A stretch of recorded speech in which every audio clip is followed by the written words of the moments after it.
ai pha na monu ai pha na ho zo sim ki ho chu yung din di bin ke sabin chutiang le ichilaya monu le chutiang le kin tiempu pan lam to na anani tin ato na dingmun atun tiang le thakha ta mi ho zo se ka to kom di ti chu ma sa pena ga ke so hi in ito ki honin thar ho ipa na dingwin ipa ta ding se win dunia ki chang ke ni mo pa hin to ta mo nu aron pi ho se hung lu ta dingwin kai ko in he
Gulham Paulen Chamloi, Delais Lelen,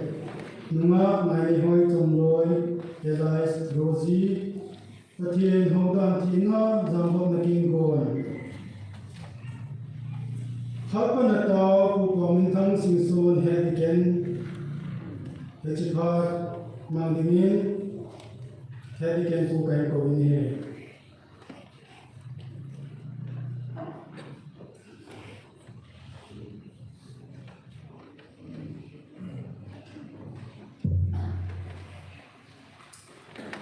Patien tanpi nani tau na hini kate kiwa kabon sa ilung si tingai luwa atung nung hinsing kapating ta kapatien na chate hona vendi ni chanuwa phat maslaya puna kachate ni utung chana pakai insungi te alang alanga kiho tu na phat te ho jong nang mani na pi wa phat gun tu ho jong pakai kehen ni ki wa hi achu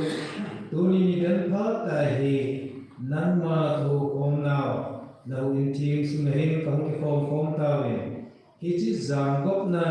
rang chong cha kan man ding hi ta je in lung se ten ka ta the cha te ni hin ting le na cha tu tin tin ku hin Ông kim mang chân đi hoa dấu sẽ phát đi trong cha kem buồn hi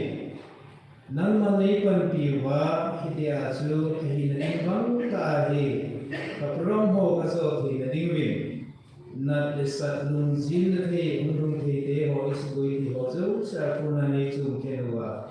nát cái số của phụ na có cái thì ta bằng prom lâu tí ta để họ hi man dấu wa ông à nam na ki pa chú cái gì cái ta xem mình ta phát hồ hin tên của hồ hin nang ma ne khat kom pi ding le na ching ta ke bok sein na pan hu na ngai chen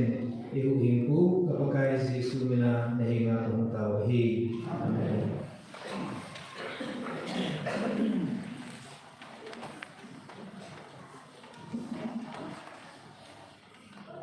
Amin aban sa kaya din tuin hobung say panaliyaka po hausay simson hobung secretary ni Sindo Pintin ama chay tiyala gaya ko umlabin may chang simpi na kusan mang tongloy ni lapilibin kanya sinhi.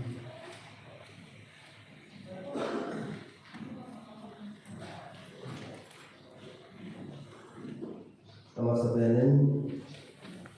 sa atin isang amani akay na alam hubung itin rekomendasyon mo na yung kipihoki nga nisundo ang gating amasan so bingo ngayon yung nisundo ang gating Press Lutheran Church of India Limabong Sanbeng established 1997 BPO Timoding PO Manipur 9502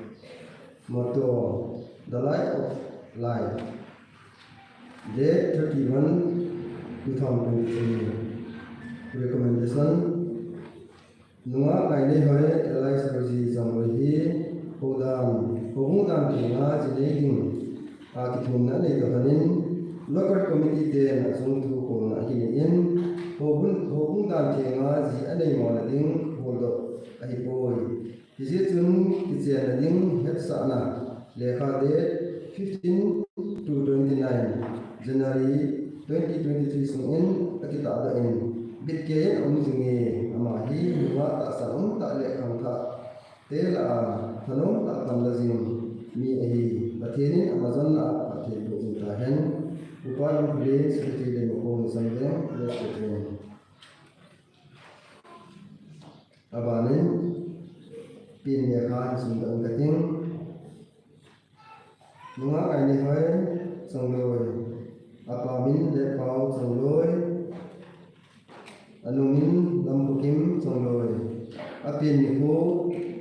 396 Baptist Asani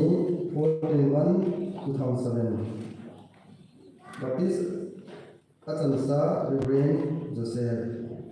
isu ama Baptist Masan lahin ama tu sa sindok lahin tu kait burhan widian sindok kete Office of the Ketimandi Christian Baptist Church Tio Kalapar Kampung District Manipur 79512 date 31st 1 2023 Church recommendation Golang pangkun le elai selen songloi hi pusat mang songloi pi neglen songloi sapalien pen Ketimandi Military Colony Ward number 4 Kampung District Manipur Aceh hi Golang pangkun le songloi hi Ketimandi Christian Baptist Church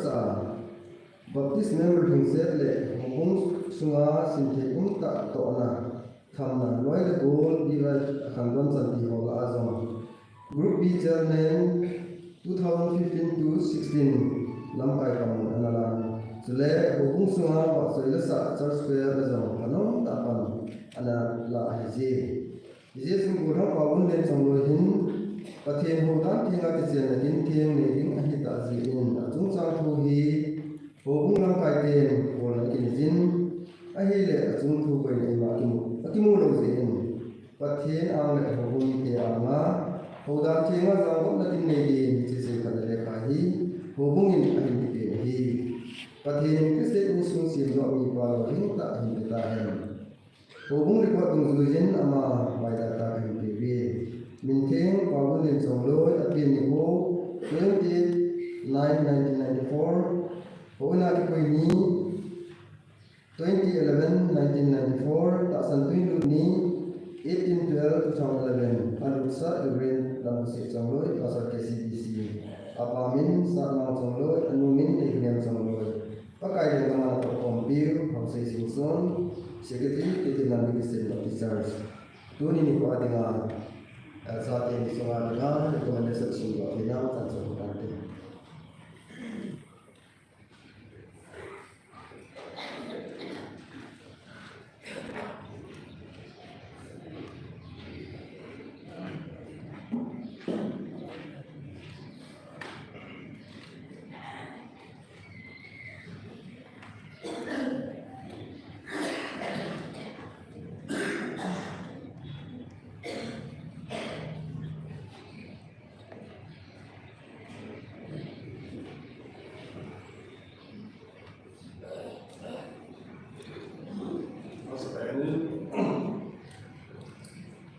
Cho nên chúng ta qua đây là để chúng ta phải làm cái đó thì là quá trình cũng thì là có thể làm được phải thì có thể là cả cái này anh nên chúng nên cái bộ hồn này họ giống sẽ cho đây cho nên là hay là vậy lại sẽ bằng nói cái chuyện đó nên thì mà chúng ta cái cho đây cái bộ hồn này sẽ họ giống sẽ có cái là giá cái cảm hứng cái phải cho số được cái bây giờ cần phải làm cần xử lý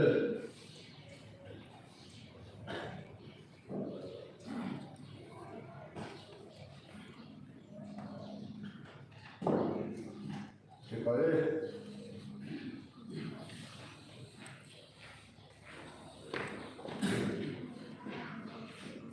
tôi cái không đâu là đi bên cái chuyện kinh thiên giang công này kinh phá hồng hình tôi kêu nên cái chuyện phá hình là kinh Reverend Nam Kusi trong đôi Pastor Pu ama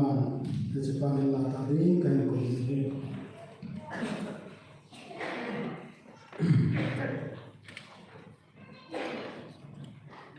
tất nhiên giá nán có chương trình hình ở đâu mà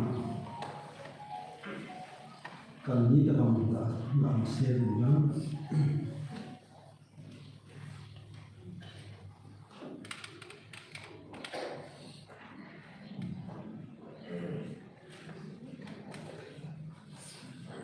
Amasan hit bằng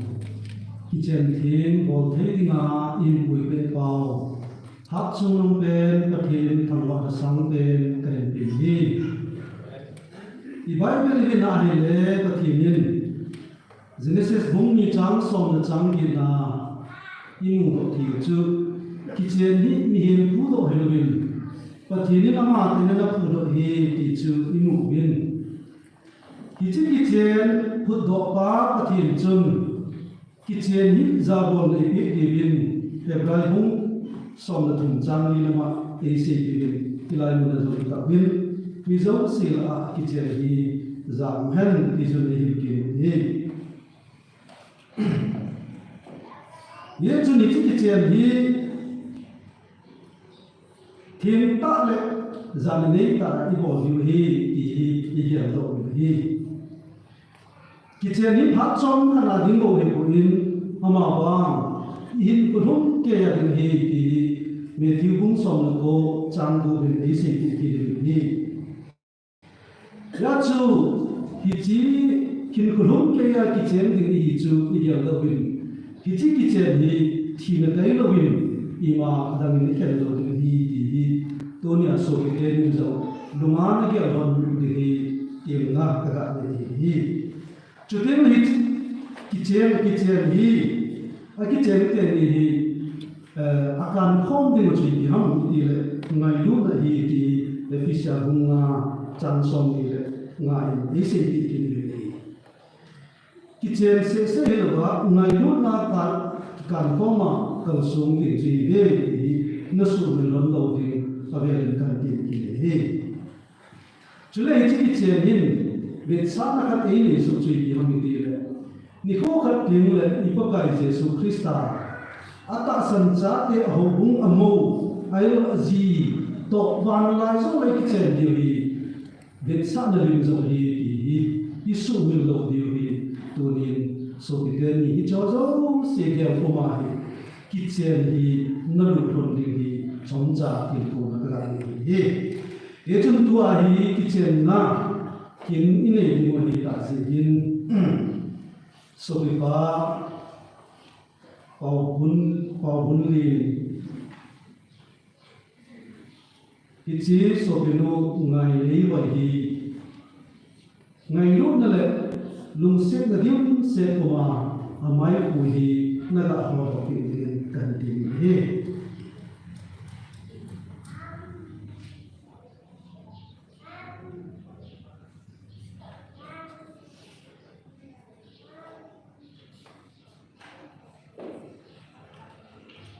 tôn ki chen ki tiệm na hi nei di oi ta ji hin nang in zong pathin mai chang pathin ang na rin thona ki ta chu lung gil ta ko na hi nin don ko thon ding kan kim hon hi e chu na san so pi pa pa hun le nin don ko nin lang so pi pa pa hun le si chu na hin nu mei dang tam ta pi zong le gì thế nào thì số bị lô ngày nay gọi thì nên là hẹn cho đi đến thì tất cả họ na đam bẹ thì hẹn lăng đam mò bẹ thì dòng lệ thì thầy lại hẹn lăng thì mò lại thì dòng lệ thì nan nãy hẹn hơn cả xia ama bồ hi zian này à ngày lúc đó lệ lùng xét là điểm xét của mà đi ki chen di dinga pathin ang la ni pi ti anga hi ne ki te na ki ba ne pathin ne ki te na mo so ti han na so pi no ngai nei hoi nang in zong lung gil ta a nien don ti ti ne kan ti hi so pi no ngai nei hoi pasal dang tam ta pi zong le nangin nei pudinga sobiba pau gun le di nana ki hem ta hi ki to ki lona dam pe hi hen lam dam mo pe hi zong le hi the lai hi hen lam hi mo lai hi zong le thi nan ne khen hon ka sia ama bo hi si a na ne la ngai lu na le za bon na thing set ko ma hi kitchen pi dinga pathian ang la ni pi ti ang hi na ki te na ki pa ne pathian na ki te na thon na mo so sa han han lang phat the na bo chi thon han tu hin na khut jiet la ma hum ti tu to rom din pakai ni khan ni he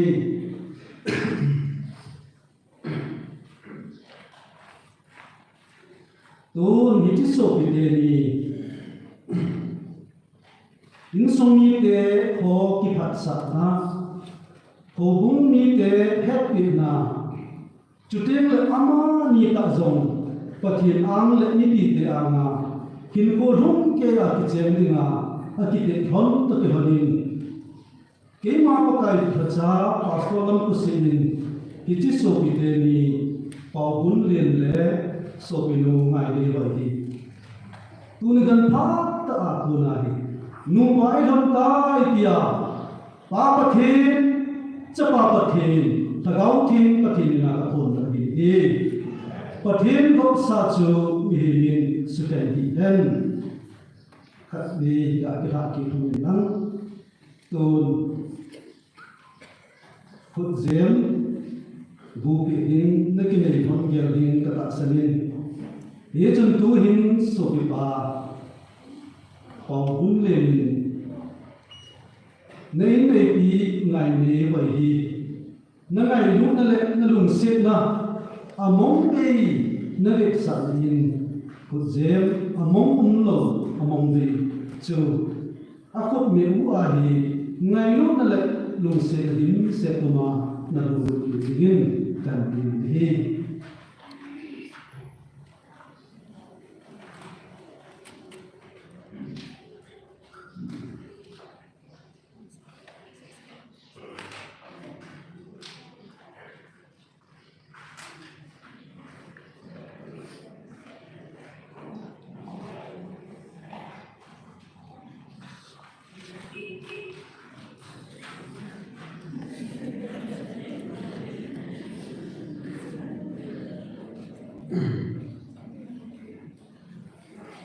in lu ke lang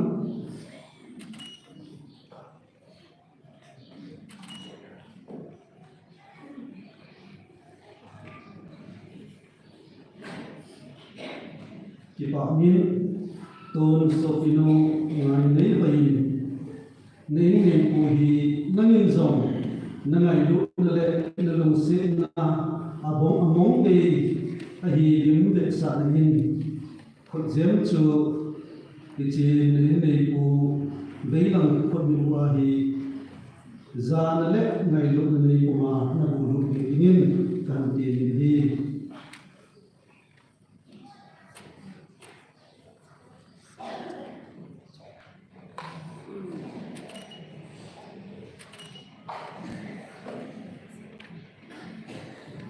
ki ba min tuon ama ni hil su na ding hi na bo hon hin ron ni den lam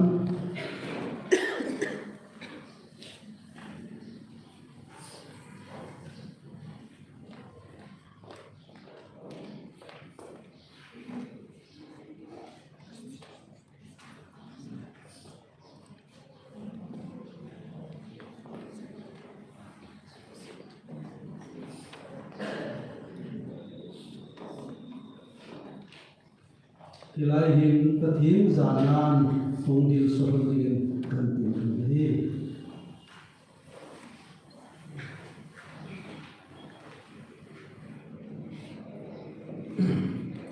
na ko di mung ki tu to ki honen dang ke man phat thei bo na thi cheng hin se in katin kathim tu a ko din chi zo tin le mi bi ten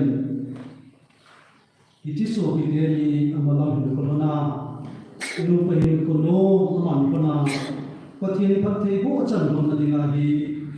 lungil ta taw kom na iman ki dil hin teng le tu ni ni so mi pian zo mama ni a ding mai chan am lui ko honin a chai taw na chu ke man khan le ding mai chan han on zong kan ni tha ni hi so ki ni pakai pathenin nangni pathe abu phan na jing jing zen han lam amai la in na salwa jing zen han na chum chang hon hin na jing zen han lam nangni na lum se jing zen han cham na burin se din na jing zen han mi pi te zo se adin training utin atong the tu utin bon chân cái vào tàu này mình đi cái tàu nào chạy thì làm cần sự thế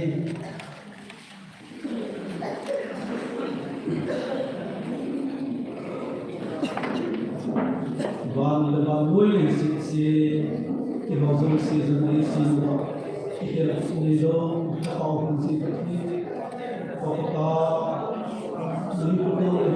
là cái sản phẩm Uni ni koro kita, ni ya ni mau kunci, cakap kami kita kan pagi, kamu bina, kamu bina, kan ini kilo terlebih, nama ini kan tahu ini kan kita, cakap tu adalah tahu ini. Dalam dalam kita dalam hubungan kita kesulitan itu. Dunia nama hubungan kita nak cakap mah kesambil dalam nama mungkin pada lupa dan lupa. Zangan kecil nama kata kesulitan involving alun kita orang involving amai cakap involving ada cakap involving alun kita involving kita tu amalam kalau Kristen insuro nama kita nama kita sindo mun pe ni ai ya analu ka ai ana ho eti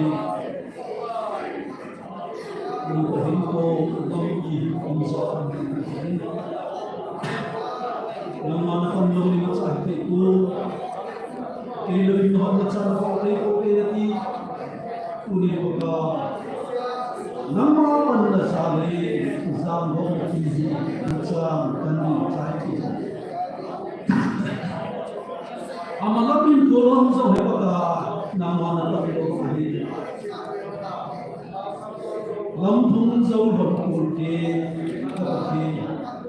dunia nama angsu nami bi angsu ya akite na hom ko age zin itabang pha hung nam ki pa ni lu lam thanop ni hung zo nama anga akite na hom asu bil hom lo na din alunga yin hona na min thul sia na hung din ka ka bi mi hem kai bin no ni zong ka so si ni gen thei ni zong ka so si i tabang pha hung zong le pa ka dunia nama anga akite na hom hita chu su mil hom lo ba achi ki hona thi chan ge ya hita chu hin ko man kom hona nang ma lung hai na pia zo kom hona nang ma ki tho pi na chan hom thil ding ka ka hi nei lo win govin na min pat thei ko in lang her na chi na in pat thei na hin ko in lang sum na pa ne la cha sin la che dam thei na in na in pat thei hin ko in ka hung ta hi sa na win zo na in pat thei hin ko in lang to ni samai mai le nau mai mai zong ka dei ko ve chapa pha chapa pha nanga dinga zong man cha pha ti ta chu ta salama zong lumon pi phagaw lama zong lumon ta ta sapha chan pha chapa pha zong nangin hin pe ding din he na ta bo he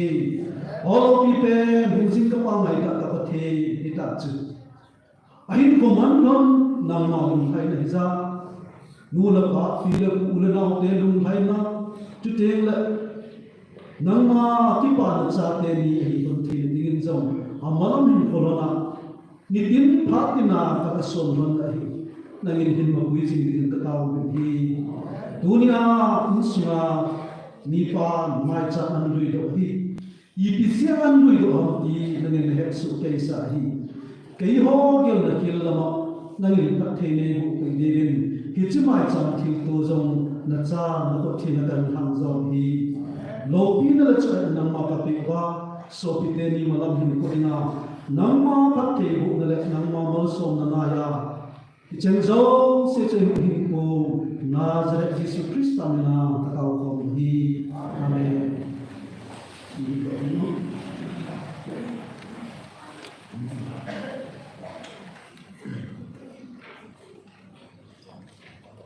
tôn chỉ him là tổ kim mình lắm không có hóm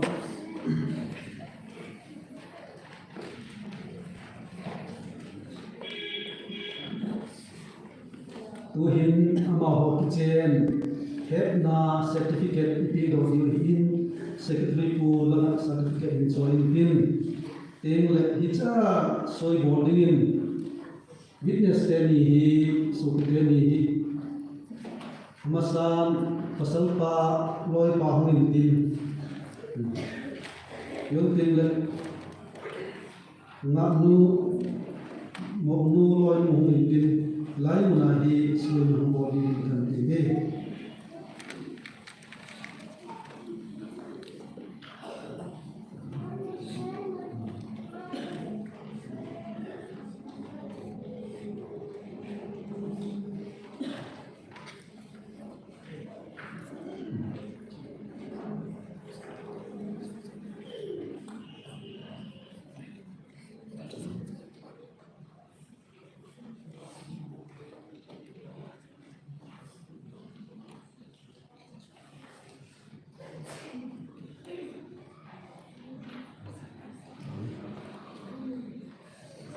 cái màn chỉ khả hình xin phong in cái tin chủ tiếng lệ và thiên hồ đàn thiên nga cái chen miền sĩ người ta hồ phong in cái biến này hồ in chỉ các cái cha là cái quay tụ hồn liên cần tìm in cái thiên man đi Christian Baptist Church DPO cái thiên man đi Kangpopi District Limu 795122 registration number 51 of 2018 merit certificate. This is to certify that in accordance with the laws of God, Mr. Paul Len Chong Loi, son of Satman Chong Loi of Ketelman Village, and Miss Ngaine Hoi Chong Loi, daughter of Lepao Chong Loi of Leimokong, were united in holy matrimony in the name of the Father, of the Son, and of the Holy Spirit on the 31st day of January in the year of our Lord 2023 at Ketelmandi Christian Baptist Church. What therefore God hath joined together, let not man put asunder. Mark chapter 10 verse 9. Witness Kamthelo Daniel Kinnechi Thobun, Minister Lampusi Changlo, Pastor Ketelmandi Christian Baptist Church.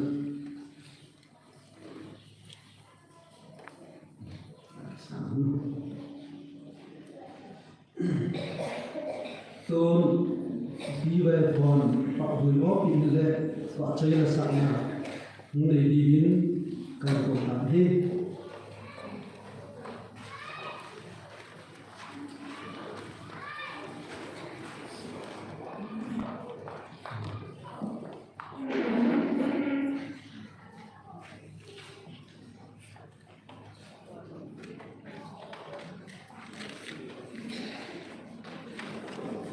Mula din mo ang sumura.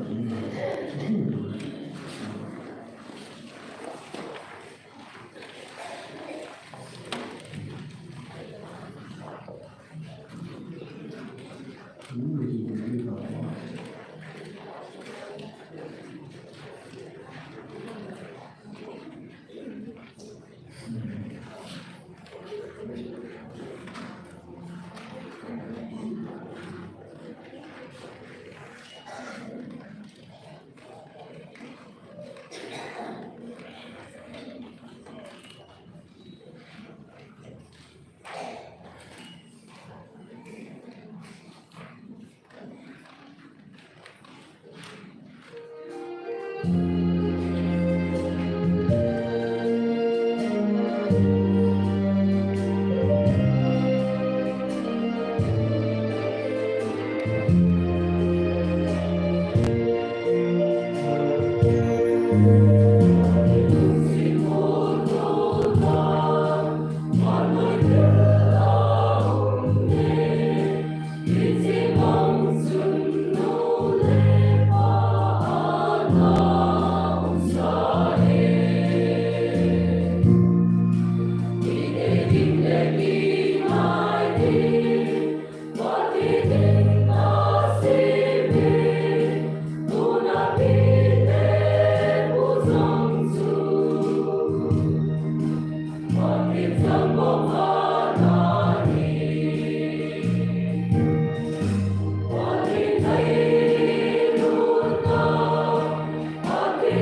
Khi chân cho cái phạt mà người liên đến xây kia bộ kia có thể mình tìm lại một đi.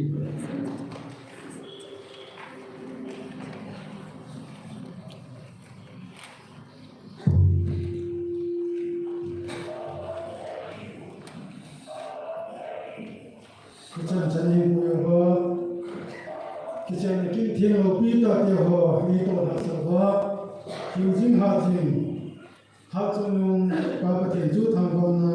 lộ pi là trong ta hen aban hi hạt sinh là tao đi man leo si giang gốc na kỳ niệm cái trái thì chỉ mà sang hạt có sinh nung chơi lệ tao không chỉ man trái trái tiền lệ in thiên phú mà sang tiền dấu tiền lệ ngô pa hong chi in tin an ngai mi pi ho all ta kin thiên pu a hin mo le mo pa hin a chi dung via ngai ki ho diu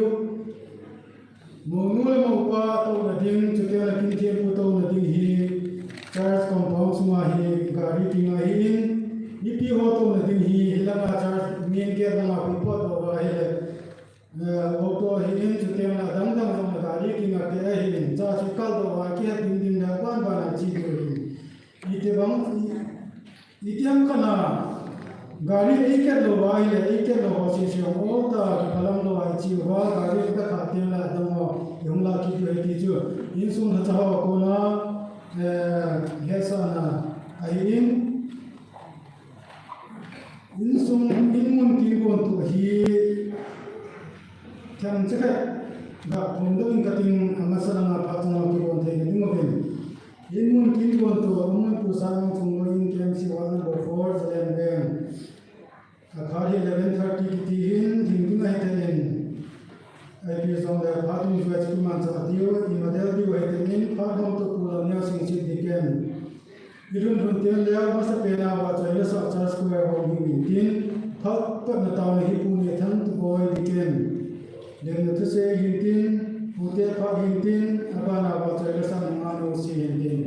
istam de chu a pomotin imun kin kon tu lama imun lama som thanom ta kan la che dingin kon ta di nin ti na kai le win he ki zo to ding dan ho ni se ding zui min hi ta bang chen ti zo le tin tu in pha ha zo se tai na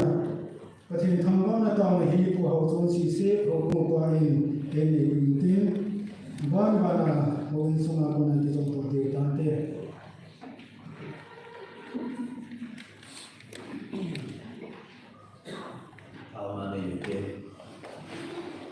Hallelujah, hallelujah, amen.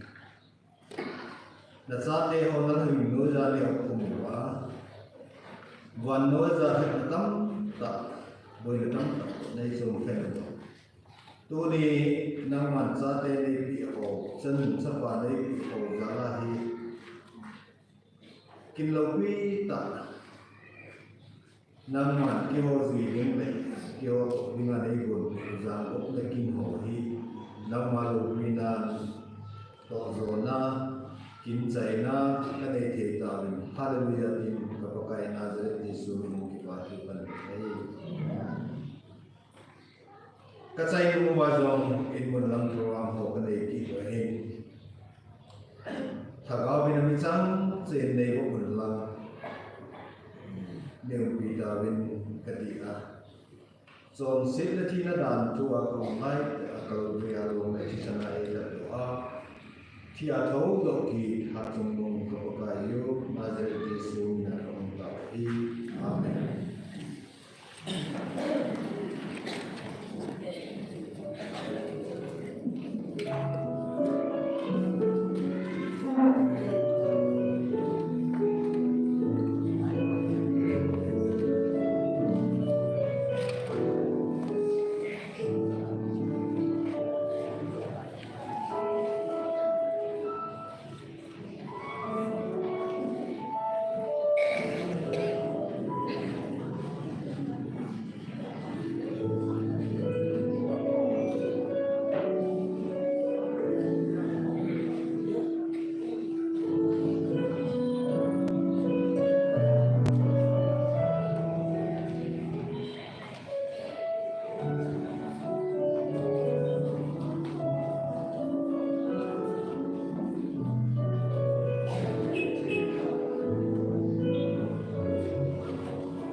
Salim lo pasal pati wa khawe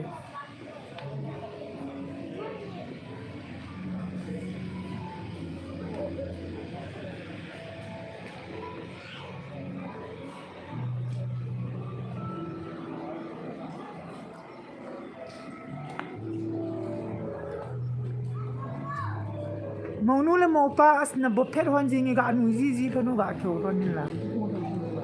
lien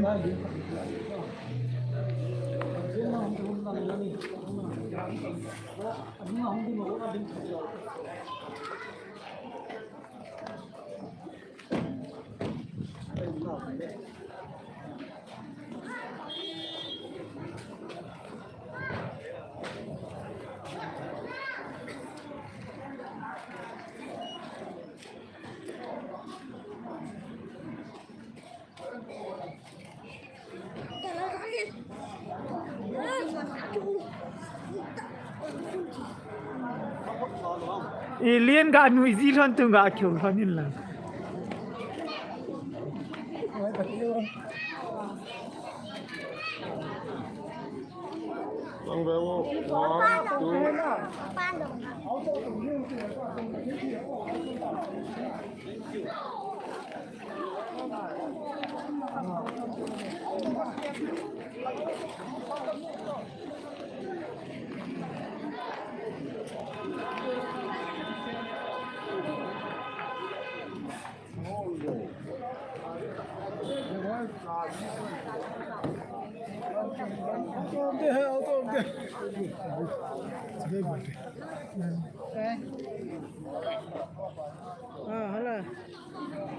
Katizo no loi lim dong khat dei be ga lau te nó loại cải fresh over hả